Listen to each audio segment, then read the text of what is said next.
بسم الله الرحمن الرحيم.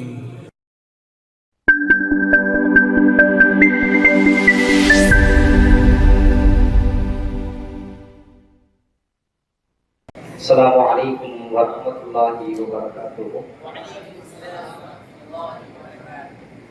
نحمد الله العليم ونصلي على رسوله الكريم. أما بعد فقد قال الله سبحانه وتعالى في القرآن الكريم: إن الله وملائكته يصلون على النبي يا أيها الذين آمنوا صلوا عليه وسلموا تسليما. اللهم صل على سيدنا محمد وعلى آل سيدنا محمد وبارك وسلم عليه. الحمد لله. எனக்கு கொடுக்கப்பட்டிருக்கிற தலைப்பு இபாதத்தும் இஸ்திகாசாவும். முதல்ல பாத்தீங்கன்னா, இபாதத் என்பது வேறு, இஸ்திகாசா என்பது வேறு. நாம் முதலில் விளங்க வேண்டும். இபாதத் என்பது வேறு, இஸ்திகாசா என்பது வேறு.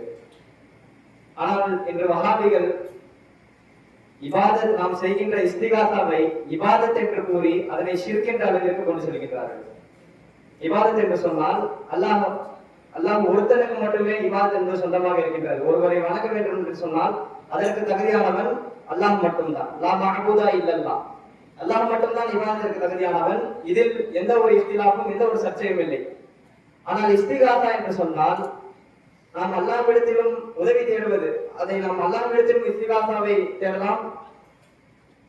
வலிமார்கள், நல்லோர்கள் அவர்களிடத்தில் சென்று நம்முடைய கஷ்டங்களை, நம்முடைய தேவைகளை கூறி அவர்களின் மூலமாக அல்லாஹ்விடத்தில் இஸ்திகாசா தேடலாம். என்ற அடிப்படையில் இஸ்திகாசா என்பதும் இபாதத் என்பதும் வேறு வேறு என்பதால் தான் அல்லாஹ் தஆலா தன்னுடைய திருமறையிலே இய்யாக நஅபுது வ இய்யாக நஸ்தஈன், இபாதத்தையும் இஸ்திகாசா உதவி தேடுதலையும் அல்லாஹ் தஆலா தனித்தனியாக கூறுகின்றார். காரணம், இரண்டிற்கும் அர்த்தம் வேறு வேறு. என்ற அடிப்படையிலே இன்று வஹாபிகள் நாம் வலிமார்களிடத்தில், நல்லவர்களிடத்தில், சாலிஹீன்களிடத்தில் சென்று நம்முடைய கஷ்டங்களை கூறி இஸ்திகாசா தேடுவது என்பது கூடாது. இன்னும் சொல்ல போனால் ஒரு படி மேல் சென்று அது ஷிர்க் என்பதாக கூறுகின்றார்கள். அதற்கு அவர்கள் வைக்கக்கூடிய ஆதாரம் நபிகள் நாயகம் ஸல்லல்லாஹு அலைஹி வஸல்லம் அவர்கள் கூறியிருக்கின்றார்கள்: இதா சஅல்த ஃபஸ்அலில்லாஹ் வ இதா ஸ்தஅன்த ஃபஸ்தஇன் பில்லாஹ். நீங்கள் கேட்டால் அல்லாஹ்விடத்தில் கேளுங்கள், உதவி தேடினால் அல்லாஹ்வை கொண்டு உதவி தேடுங்கள். நபிகள் நாயகம் ஸல்லல்லாஹு அலைஹி வஸல்லம் அவர்கள் இவ்வாறாக கூறியிருக்கின்றார்கள் என்பதாக வஹாபிகள் ஒரு ஹதீஸை ஆதாரமாக வைக்கின்றார்கள். இன்னும் சொல்ல போனால் நபிகள் நாயகம் ஸல்லல்லாஹு அலைஹி வஸல்லம் அவர்களை கொண்டு இஸ்திகாசா செய்யக்கூடாது என்பதாக அவர்கள் கூறுகின்றார்கள். அதற்கும் அவர்கள் நபிகள் நாயகம் ஸல்லல்லாஹு அலைஹி வஸல்லம் அவருடைய சொல்லை ஆதாரம் வைக்கின்றார்கள்: இன்னஹு லா யுஸ்தகாசு பி, என்னை கொண்டு இஸ்திகாசா தேடப்படாது. வ இன்னமா யுஸ்தகாசு பில்லாஹ், இஸ்திகாசா என்பது, உதவி தேடல் என்பது அல்லாஹ்வை கொண்டு மட்டும்தான் என்பதாக கூறுகின்றார்கள். ஆக நாம் அவர்களுக்கு சொல்ல வேண்டும், அவர்கள் நபிகள் நாயகம் ஸல்லல்லாஹு அலைஹி வஸல்லம் அவர்கள் தான் கூறியிருக்கிறார்கள். இப்பொழுது கூட கொஞ்ச நேரத்துக்கு முன்னாடி வாய்ஸ் போல சொன்னாங்க, ஒரு ஹதீஸாக இருக்கட்டும், ஒரு ஆயத்தாக இருக்கட்டும், அதற்கு ஹகீகத் மானா ஒன்று இருக்கும், மஜாஸ் மானா ஒன்று இருக்கும். ஆக இங்கே நபிகள் நாயகம் ஸல்லல்லாஹு அலைஹி வஸல்லம் அவர்கள் எதனை நாடுகின்றார்கள் என்று சொன்னால், ஹகீகத்தில் உதவி தரக்கூடியவன் முகீத் அல்லாஹ் தஆலாவாக தான் இருக்கின்றான். அதனால் அதனை பெற்றுத் தரக்கூடியவர்கள், அதனை பெற்றுத் தரக்கூடிய வாசிதாவாக, வசீலாவாக அடியார்கள் அமைவதில் எந்த ஒரு தவறும் இல்லை என்பதை நாம் அவர்கள் கூற வேண்டும். காரணம், இஸ்திகாசா தேடுவதற்கு பல ஆதாரங்கள், அவர்கள் 2 ஹதீஸ்களை ஆதாரமாக எடுத்து வைத்தால் நாம் 2 ஹதீஸ்களை ஆதாரமாக அவர்களுக்கு தர வேண்டும். பல ஹதீஸ்கள் நல்லவர்களை கொண்டு, சாலிஹீன்களை கொண்டு, நபிமார்களை கொண்டு இஸ்திகாசா தேடலாம் என்பதாக நபிகள் நாயகம் ஸல்லல்லாஹு அலைஹி வஸல்லம் அவர்களை கூறியிருக்கின்றார்கள். நாட்களிலே மிகவும் கடுமையான நாள், சோதனையில், கஷ்டத்தில் மிகவும் கடுமையான நாள் கியாமத்துடைய நாள். அந்த கியாமத்துடைய நாளிலே அடியார்கள், மக்கள் கியாமத் நாளுடைய கஷ்டங்களை பொறுத்துக் கொள்ள முடியாமல், சோதனைகளை தாங்க முடியாமல் அவர்கள் நபிமார்களை கொண்டு இஸ்திகாசா தேடுவார்கள் என்று நபிகள் நாயகம் ஸல்லல்லாஹு அலைஹி வஸல்லம் அவர்களே கூறியிருக்கின்றார்கள்.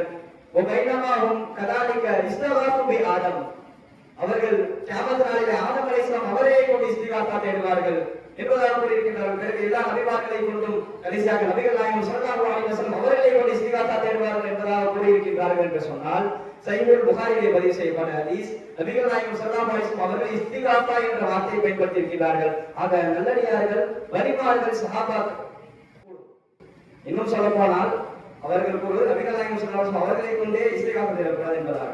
ஆனால் நம்முடைய அஹ்லு சுன்னத் வல் ஜமாஅத்தினுடைய கொள்கை என்னவென்று சொன்னால், இஸ்திகாசா தேடுவதற்கு மிகவும் தகுதியானவர்களே நபிகள் நாயகம் ஸல்லல்லாஹு அலைஹி வஸல்லம் அவர்கள் தான்.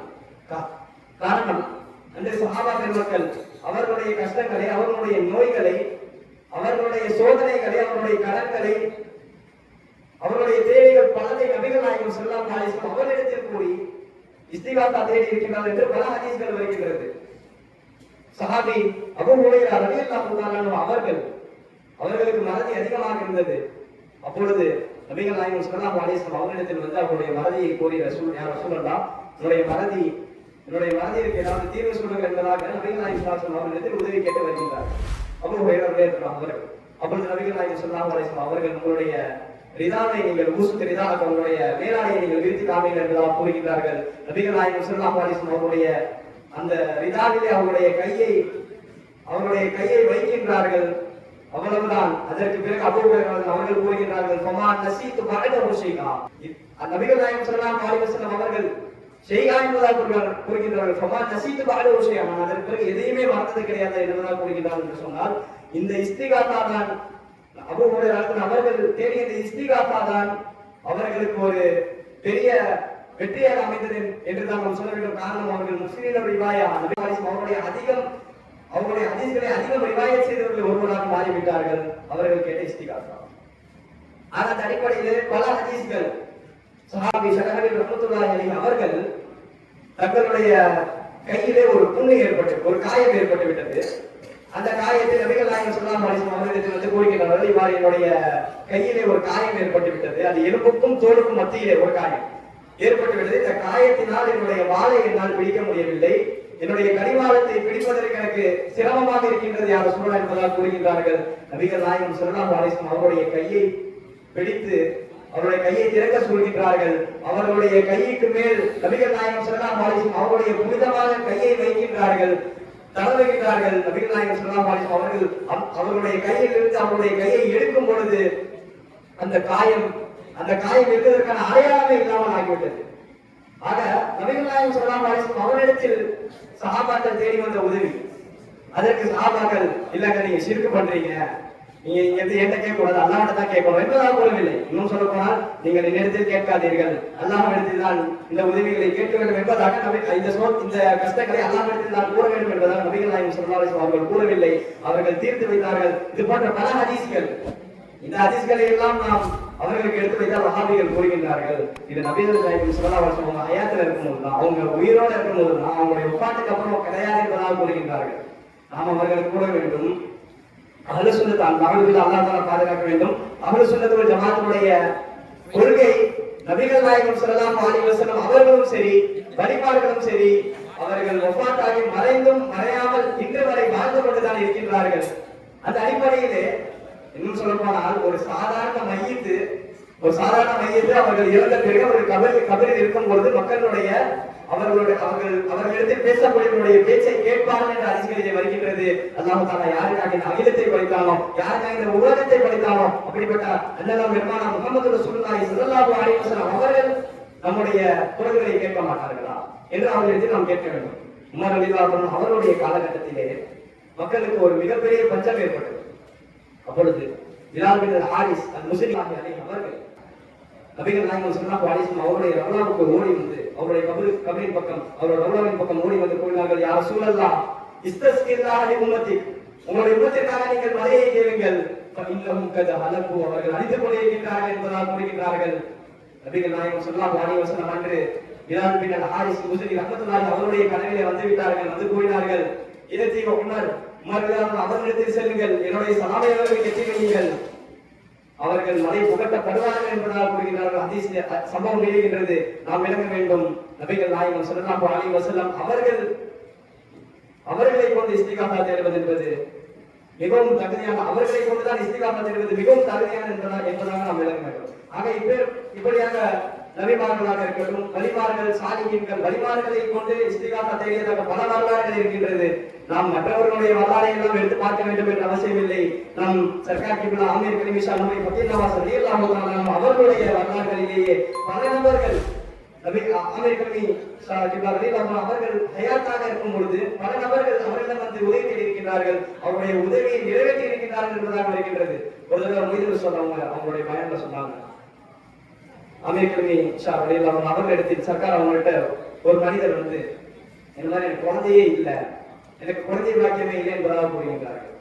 இன்னொரு மனிதர் அதே நேரத்தில் இன்னொரு மனிதர் வந்து எனக்கு குழந்தை பிறந்துகிட்டே இருக்கு, எனக்கு குழந்தை வேணாம் என்பதாக கூறுகின்றார்கள். இதனை பார்த்துவிட்டு அவர்கள் இரண்டு நபர்களையும் ஒன்றாக அமர வைத்து அவர் இருவருடைய முதுகையும் ஒருவருக்கு ஒருவர் தேய்க்க வைக்கிறார்கள். அல்லாஹ் தஆலா இவர் ஒருவருக்கு கொடுத்து கொண்டிருந்த குழந்தையை அல்லாஹ் தஆலா குழந்தை இல்லாதவருக்கு கொடுத்து விட்டான். ஆக இவ்வாறாக சர்க்கார் கிப்லா அவர்களிடத்தில் இஸ்திகாசா தேடி வந்தவர்களுக்கு அவர்கள் அல்லாஹ்விடத்தில் கேட்டு பெற்றுக் கொண்டார்கள். எனவே வல்ல ரஹ்மான் நம்முடைய இறுதி மூச்சு வரை அஹ்லுஸ் சுன்னத் வல் ஜமாஅத்தினர்களுடைய கொள்கையிலே இருப்பதற்கு வாழ்ந்து இருப்பதற்கு அருள்பாலிப்பானாக. ஆமீன். வாஹிரு தஅவானா அல்ஹம்துலில்லாஹி ரப்பில் ஆலமீன்.